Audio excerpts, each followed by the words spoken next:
Most people assume Agile is the modern default and Waterfall is outdated. That assumption can quietly derail a project before it even starts.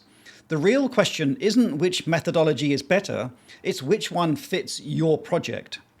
Here's the direct answer. The Agile versus Waterfall debate is a false binary. The actual decision comes down to one thing: requirement stability.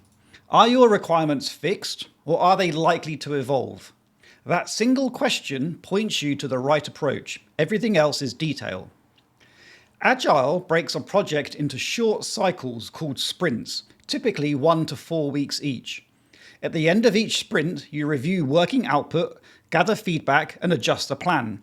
Requirements aren't locked up front. They evolve as you learn. It's built for situations where you expect the destination to shift as the project moves forward.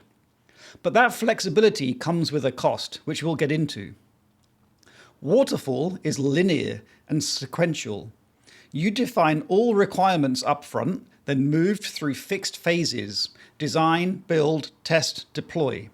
Each phase is signed off before the next begins. It's the default in construction, manufacturing, and regulated industries because those projects have hard physical dependencies. You can't pour the foundations after you've built the walls. The structure isn't bureaucracy. It's the nature of the work. Use Agile when your requirements are likely to change and when mid-project feedback from stakeholders genuinely shapes the output. A software product where user testing changes a feature set, a marketing campaign that needs to adapt to incoming performance data, a new product launch where you're still finding product market fit.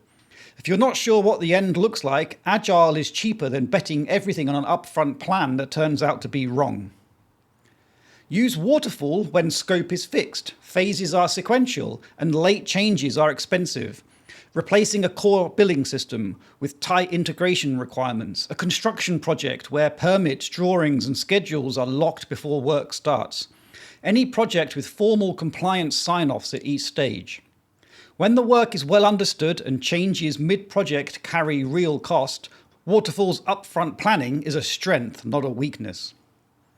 Neither methodology is safe by default.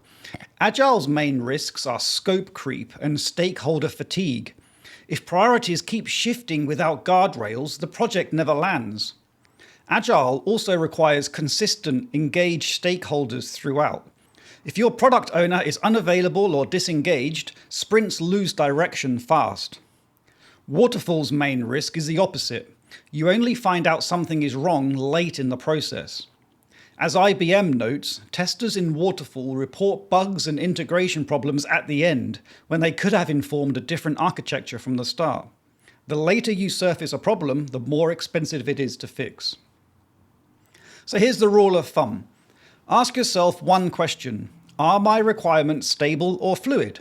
If stable, fixed scope, sequential phases, compliance sign-off, physical dependencies, use Waterfall. If fluid, requirements will evolve. Stakeholder feedback mid-project has real value. You're still finding the right answer. Use Agile. And if parts of your project are stable while others aren't, then that's where a hybrid makes sense. Waterfall for the overall structure and approvals, with Agile sprints for the build work in between. Getting this wrong at the start is far cheaper to fix than correcting it mid-project. As Product Plan points out, once you've chosen a methodology and the project is underway, changing course is genuinely difficult. Make the call before the work begins, not after. If that was useful, subscribe for one real business question answered every video. And for the same clarity in writing, the newsletter is at www.5minutebusiness.com.